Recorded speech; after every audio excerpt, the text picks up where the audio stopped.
do otimismo ao pânico e vice-versa, uma montanha-russa nos mercados. Esses foram alguns dos reflexos impactando bolsas de valores e ativos pelo mundo dos 3 primeiros meses do novo governo de Donald Trump à frente da presidência dos Estados Unidos, que foram completados no dia 20 de abril. Como que ficam os investimentos nesse cenário? Quais devem ser os pontos de atenção dos investidores? E como identificar oportunidades? E é sobre isso que a gente fala neste episódio do Cast Money, o podcast da CM Capital. Eu sou Fabiana Ortega, jornalista aqui da corretora, e antes de apresentar a vocês o nosso convidado, lembro que Cast Money está disponível quinzenalmente às quintas-feiras no Spotify e aos domingos no canal da CM Capital no YouTube. E para nos ajudar a entender esses 3 meses de governo de Donald Trump e os reflexos dele no universo dos investimentos, eu converso com Victor Bendorf, diretor da Bendorf Research. Victor, bem-vindo, é um prazer te receber aqui no Cast Money. Obrigado pelo convite, é um prazer enorme estar aqui com vocês. Espero ajudar aí a entender um pouco dessa bagunça que temos aí no momento. Uma missão quase impossível, mas a gente não tinha vai pauta mais fácil, não tinha nada mais simples. conversar com o que a gente tem, pelo menos até esse momento da gravação. Isso aí. Bom, Victor, a gente trouxe você aqui como convidado, até pela sua ampla experiência no mercado financeiro, né? Então traz um pouquinho para a gente, até mesmo para quem está nos acompanhando aqui, a sua trajetória no mercado, pelo menos até o momento atual hoje.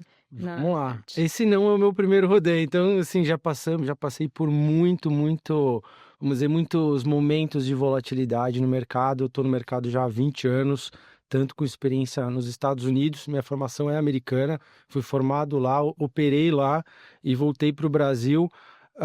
Aqui no Brasil eu passei por casas importantes, Banco Fator, desenvolvi departamentos de análise, fui chefe de análise de alguns bancos e aí depois isso me catapultou para empreender, né, e partir para uma das maiores research do Brasil. E hoje a gente cuida, né, a gente está perto, né, dos assessores, dos clientes para realmente administrar e fazer algum sentido dessa volatilidade toda. Então, a nossa missão mesmo é realmente prover uma research de qualidade objetiva para que o investidor consiga realmente operar o dinheiro, investir, tanto seja de curto ou longo prazo, efetivamente com segurança e proteção de capital. Então, essa é a nossa missão aí no mercado.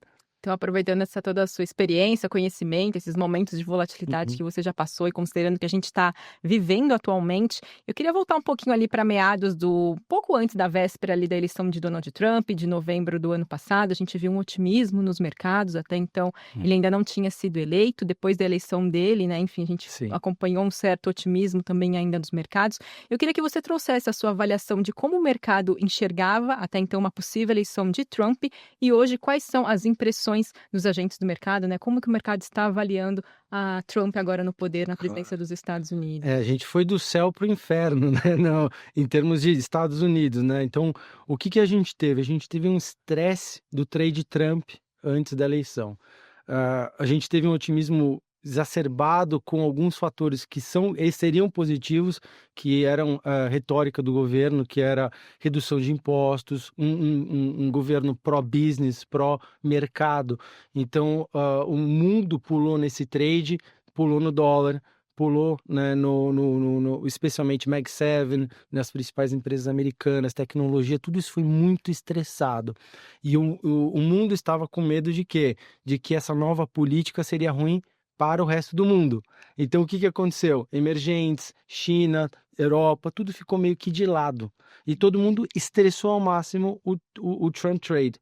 E aí, o que aconteceu? Na inversão do ano, né, nós tivemos um desmonte dessa posição, que acabou sendo exacerbada aí realmente, efetivamente, pelas políticas governamentais que não seriam tão positivas assim, né? Elas seriam disruptivas no início, podem ser benéficas, mas trazem volatilidade, que esse que é o assunto, né, principal.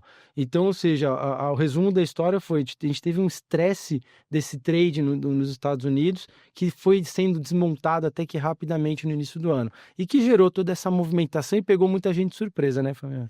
Sim, e aproveitando justamente esse momento de surpresa que você citou, essa volatilidade, enfim, esse vai e volta, principalmente com o tarifaço, né, a gente viu aí um sobe e desce nos mercados, ele anunciando as tarifas, depois suspendendo pelo menos por 90 dias, essas tarifações que ele anunciou aí para os principais parceiros comerciais do país. Que avaliação que você faz da reação dos mercados em relação a esse tarifaço? Foi Olha, exagerado? é justa, porque o que que o mercado não gosta é de incerteza. O mercado ele reage bem a negativo e a positivo. Ele precifica e bola para frente.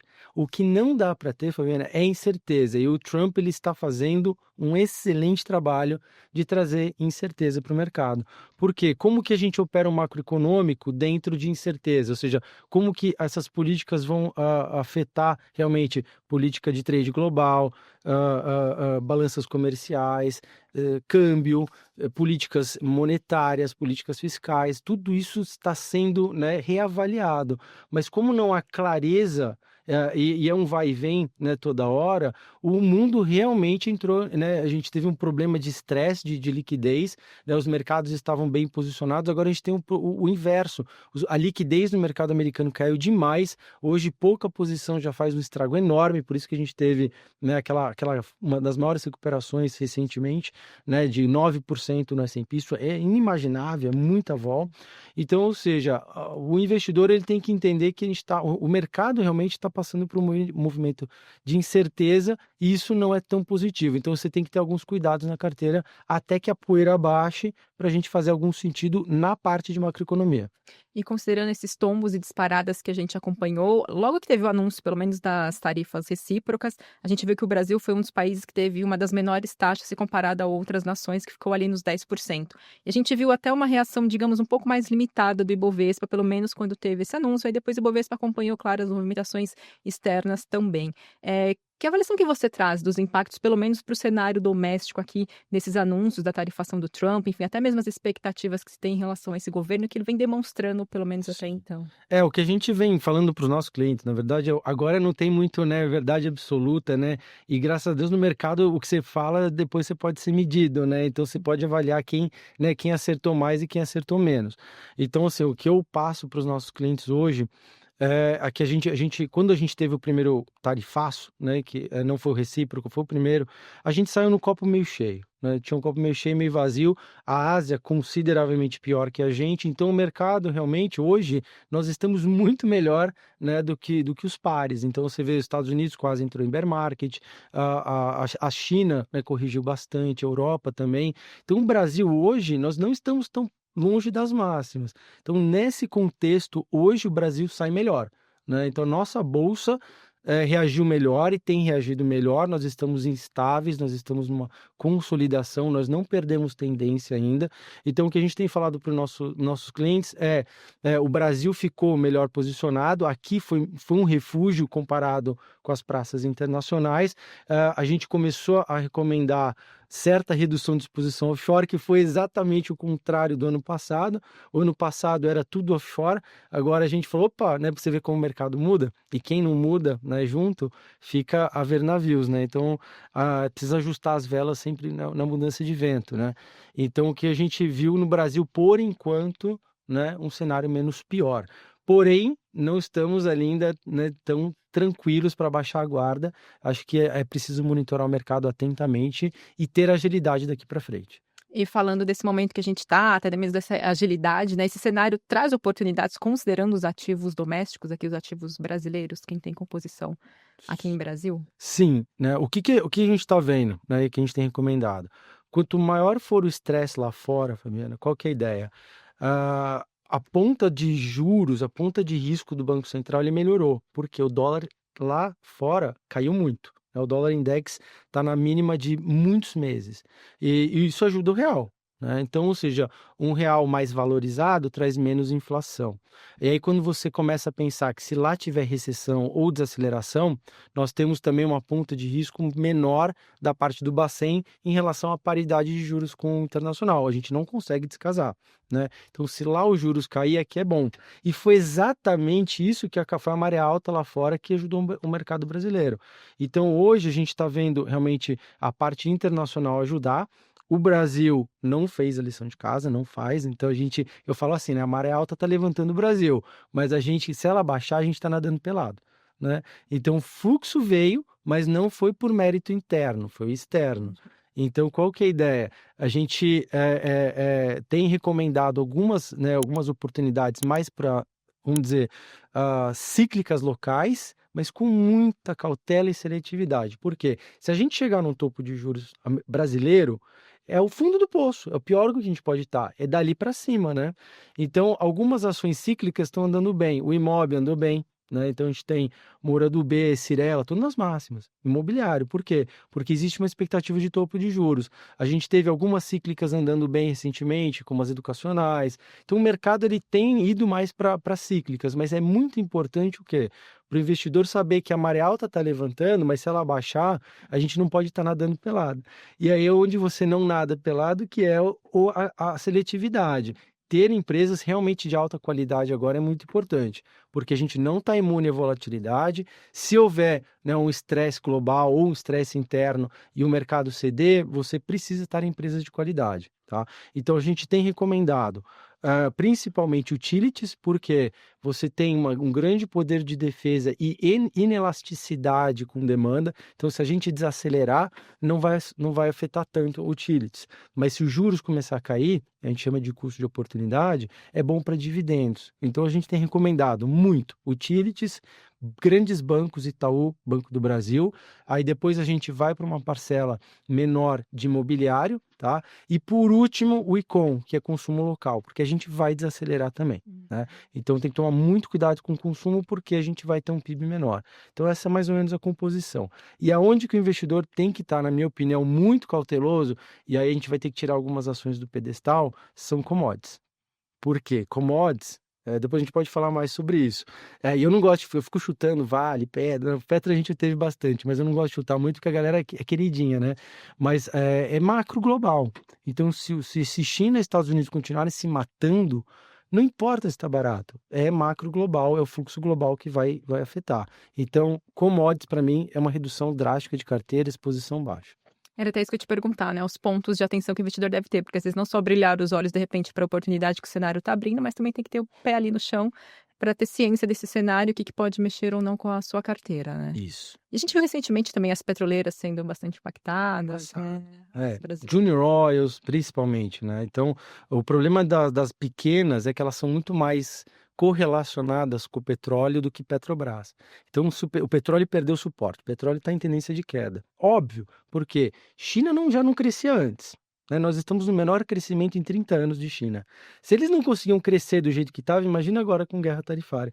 Então, assim, às vezes eu tento inculcar na cabeça do investidor que petróleo, né, sucrocoleiras, tudo isso é muito macro global, não é micro, não importa se elas estão baratas, vão ser vendidas se o negócio desandar lá fora.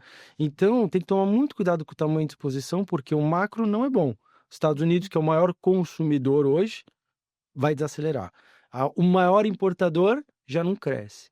Não, era óbvio que ia perder suporte. E também tem as decisões da OPEP, né, que estão acelerando a questão de... Vamos ver se eles seguram, né? Se eles segurar, eles vão ter que cortar a oferta, né? Mas não é bad for business, né? Mas o investidor que já tem a sua carteira formada, esse portfólio, a recomendação é sair drasticamente, é fazer o processo aos poucos, porque, né, o cenário virou de repente, então foi uma surpresa. Não foi de repente, não. Eu tenho recomendado redução de commodities desde 2024. Porque a gente fez uma tese enorme sobre China. A China está em grandes e sérios problemas de crescimento. O investidor que operou Vale há 20 anos atrás e tem aquela memória boa de Vale, ele tem que entender que Vale é China. A parte de industrialização e urbanização chinesa acabou. Acabou, não tem mais. Então, ou seja, por que Vale foi aquele 20 anos atrás? Porque a China crescia 17%, 11%, 12%, 15%. Acabou isso. Não tem mais. E não vai voltar. Esse é o problema. Não vai ter mais reindustrialização chinesa. Se eles continuarem no passo que estava, eles vão morrer em poluição. Eles precisavam diminuir o nível de poluição deles, eles têm sérios problemas demográficos agora, eles estão, né, não tem crescimento populacional, é o mesmo problema que a gente passa aqui, né, a população envelhece, né, e não está tendo renovação. Então eles estão tentando reindustrializar a economia, ou seja, passar de low cost para high-end, estão tentando fazer uma economia baseada em manufatura para consumo, só que o que acontece? O chinês não consome. Então, esse 5% é teto. E essa expectativa que tem de repente, do avanço desse tarifaço, enfim, acontecer, e da China buscar novos mercados e o Brasil, enfim, continuar se beneficiando desse cenário, além do que já tem atualmente, isso também não gera uma expectativa positiva para os ativos aqui? Isso, a gente está considerando, porque se a China não compra commodities dos Estados Unidos, nós seremos um grande parceiro, né? Mas isso realmente é um lado positivo do negócio todo. Nós sermos fornecedores, né, para a China, que nós já somos. Na verdade, 33% da nossa balança comercial é chinesa, né? E aí fica né, no mercado é tudo um jogo de cavalheiros, né? O que vai pesar mais, isso ou uma economia chinesa desacelerando e parando de consumir? O que vai acontecer? É muito incipiente.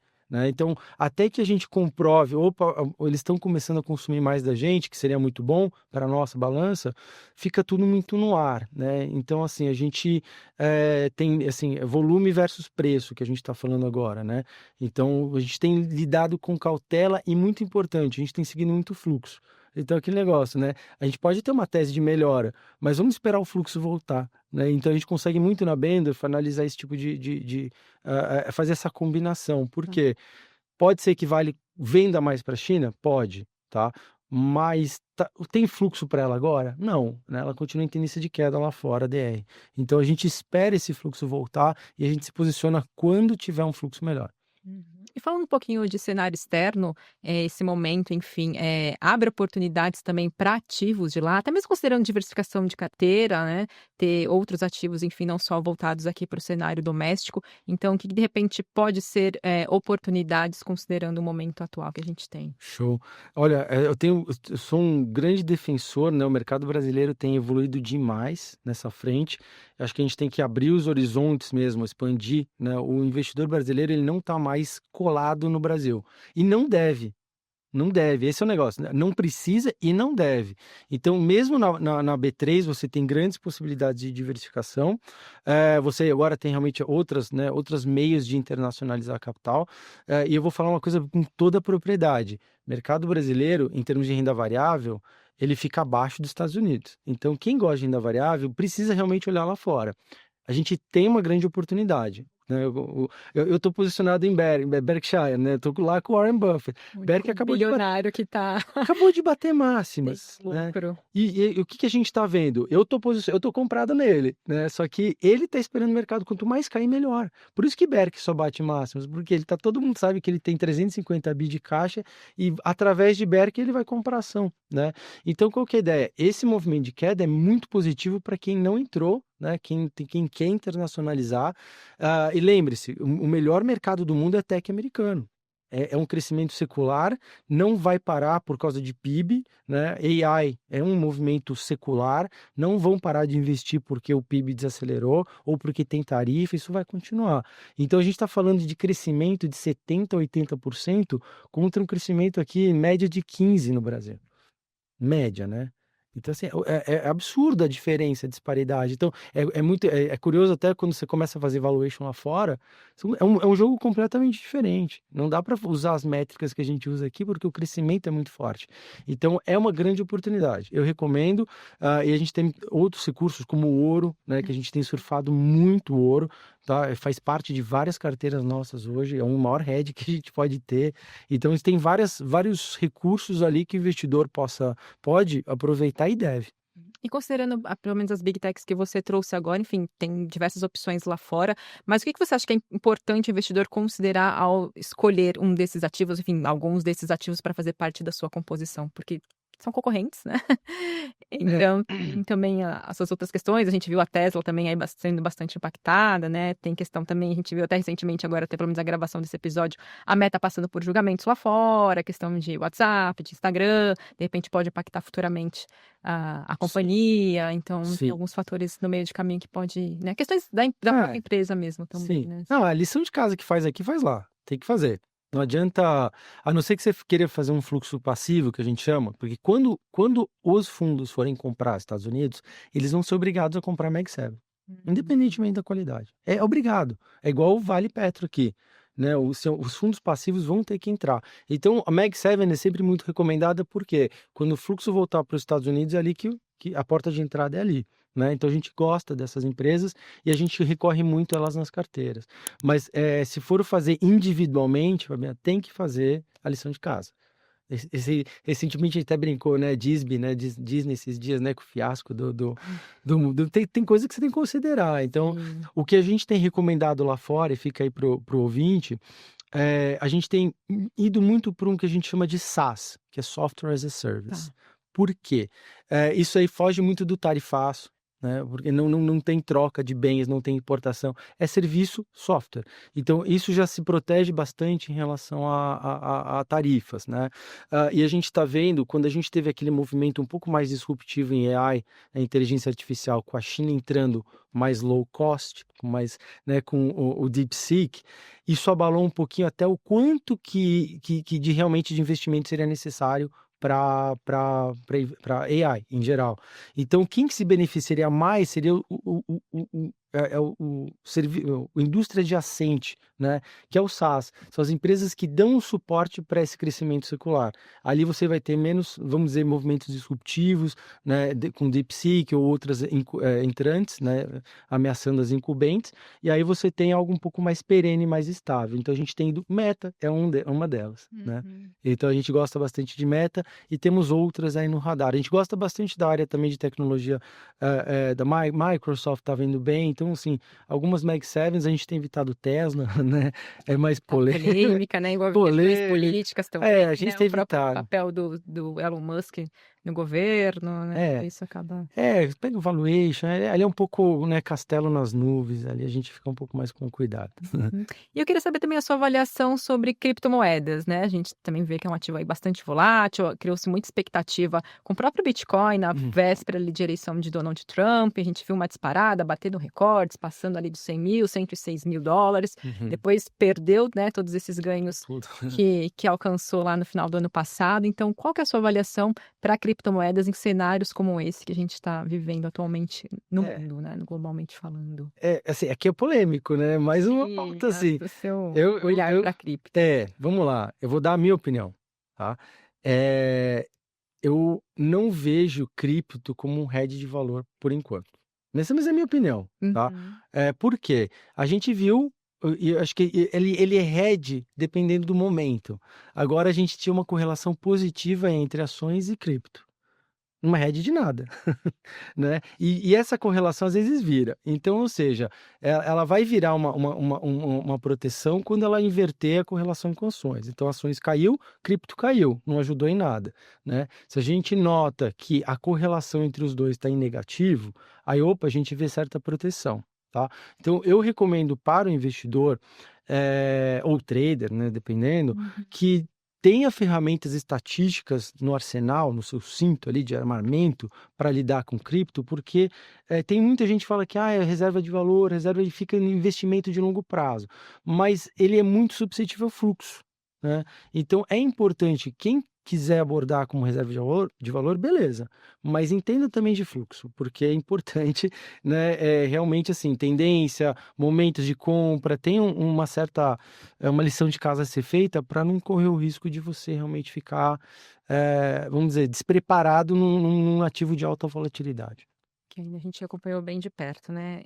Uhum. Os criptos também. É. E diante de todo esse cenário que a gente viu de volatilidade, de sobe e desce dos mercados, o que que ele deixa de lição para os investidores, né? Quando a gente fala dessas flutuações que a gente acompanha aí, principalmente o investidor pessoa física, né? Muitos Uhum. que montam sua própria carteira, tem que ter um cuidado aí redobrado, né? Se de repente não tem um auxílio de quem, enfim, já é conhecedor do mercado e tudo mais. Então, quais lições, cenários como esse, que não é o primeiro, né? Nem vai ser o último, principalmente falando de mercado financeiro, pode deixar para os investidores? Olha, são vários, né, acho que assim, o mercado, ele é o melhor professor, então você quer ser um bom investidor, você tem que, né, vai operando, vai investindo e você vai aprendendo com os erros e com o que tem acontecido, né. Qual que é o primeiro a primeira lição que a gente teve em 2025, muito importante, os vencedores às vezes são os perdedores. Então o investidor não ficar, enraizado numa tese de longo prazo, porque quem não saiu dos Estados Unidos e redeou a carteira, estava muito Estados Unidos, entrou no bear market, deixou dinheiro na mesa, né. Então tem que tomar muito cuidado com convicções de longo prazo, porque o mercado está muito dinâmico, né.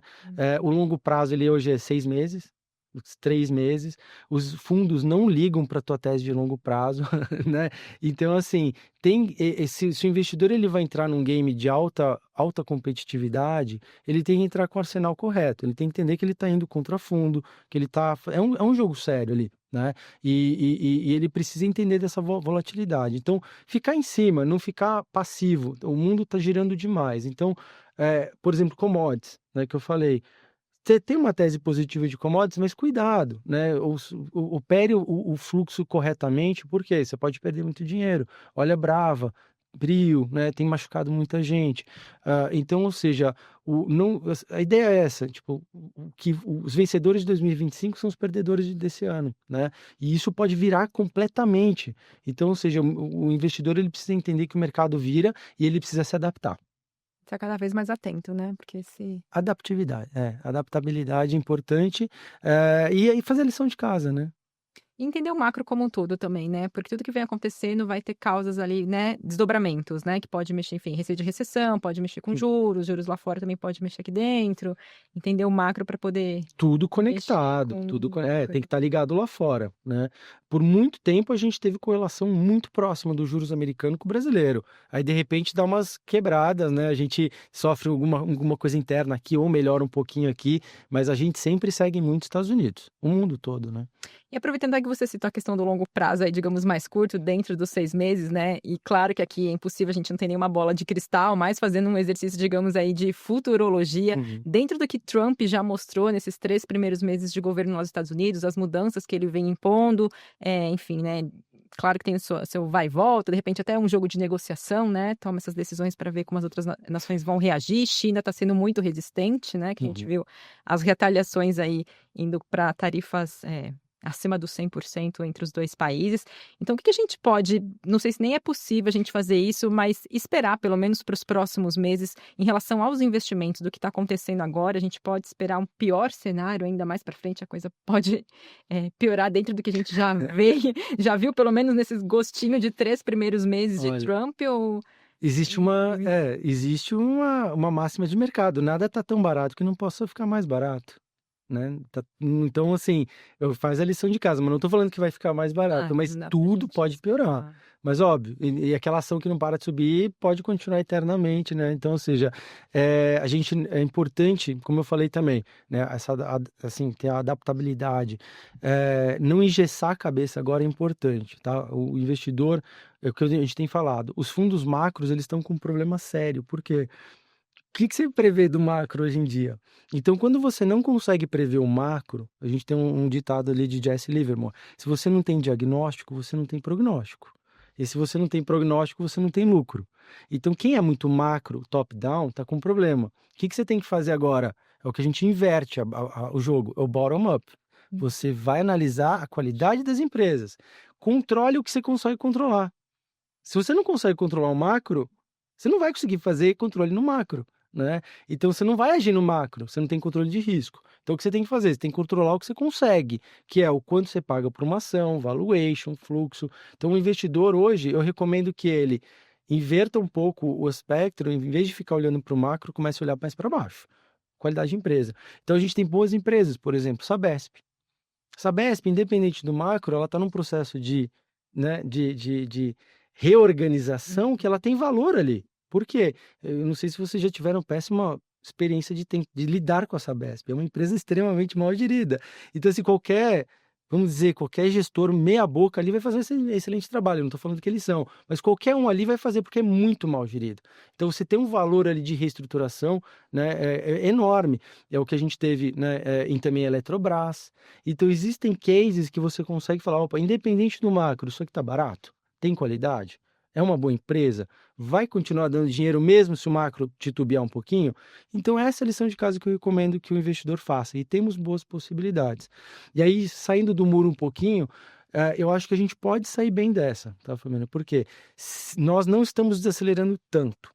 Se o mundo desacelerar e a gente conseguir se segurar um pouquinho, o que eu falei, quanto mais os juros cair lá fora e o dólar cair, melhor para nós, né? Então, se lá fora o nosso risco do Banco Central internacional, crivo internacional, melhorar, a gente está barato. Então, pelo internacional, a gente tem recuperação. Já tivemos, né? Então, a gente quase bateu máximos históricos recentemente e não caímos muito. Então, eu vejo o Brasil como um porto seguro, mas tem que tomar cuidado porque o nosso porto seguro está nadando meio pelado, como eu falei, no local, né? Então, agilidade, assim, gostamos de posição Brasil hoje, gostamos de posição de ouro, então vai aparecendo oportunidades, assim, e a gente vai alertando os investidores. E é justamente isso, aproveitando, né, que é pra gente já encerrar o nosso bate-papo, eu queria saber as suas expectativas mesmo do cenário brasileiro, né, enfim, dos investimentos, da Bolsa de Valores brasileira, né, você já trouxe aqui as suas perspectivas, e até mesmo o recado final que você deixa para o investidor, então, o momento que a gente está vivendo lá fora, como isso, né, está se refletindo por aqui, mas a gente já falou bastante de cautela, enfim, né, tá atento ao que está acontecendo, como isso pode ser adaptado para a carteira, para o portfólio do investidor, mas a sua mensagem final, então, que você deixa para esse momento, e do que a gente está vivendo, né, considerando aqui o nosso tema, então, de 3 meses de Donald Trump nos Estados Unidos. É uma pauta difícil, né? A gente não tem muito poder de realmente previsibilidade, porque depende da canetada dos nossos amigos lá. Mas o que eu tenho como experiência? A gente tem um alarde americano muito grande de mídia, polarização de mídia, né? Inclusive, é até curioso, quando você olha dados, dependendo dos republicanos ou democratas, parece que são duas economias diferentes, porque um quer minar o outro. Então, o que a gente tem de experiência é que, às vezes, o mercado está exacerbando um pouco os riscos. Nossa equipe internacional acha que o mercado lá fora é uma grande oportunidade. Então, é importante, em vez de vocês, não, tá ruim. Não tá ruim. Agora é hora de você olhar para os Estados Unidos, né? O valuation das empresas lá é uma oportunidade única para o investidor comprar, né? Então, não é hora de você se retrair, é hora de se preparar para comprar, né? Então, minha mensagem para o investidor né, se prepare, olhe para fora. Aqui no Brasil, né, estamos bem, continue, é o que a gente fala, né? A gente nunca despluga e pluga carteira de ações. Claro. Continue navegando, vai ajustando as velas ao vento, o vento vai mudando, e o investidor que tem persistência, que faz a lição de casa, acaba, né, realmente colhendo os frutos, né? Então, às vezes o mundo parece que vai acabar, mas ele nunca acaba, e a bolsa só renova máximas. Então, passe por esse movimento, faça a lição de casa, conte com os profissionais, né? Que nós mesmos temos uma equipe enorme para fazer a razão, né? Ou seja, vamos dizer, surfar toda essa informação. Então, conte também com equipes, contem com a equipe da CM, e continue navegando, né? Que no fim né, uma hora o vento muda, e quem for persistente acaba, né, realmente com a remuneração adequada aí. Ótimo, então vamos aguardar os desdobramentos dos próximos meses. Pois é. Esse novo governo lá nos Estados Unidos e os impactos, claro, aqui para o Brasil, para as carteiras e também considerando os investimentos no exterior. Vitor, foi um prazer te receber, entender um pouco mais da sua visão desse cenário, pelo menos que a gente tem até o momento, né? Muito pouco tempo, mas já trouxe bastante movimento para os mercados. Quero te agradecer, então, prazer te receber aqui. Obrigado a todos e até a próxima. Valeu.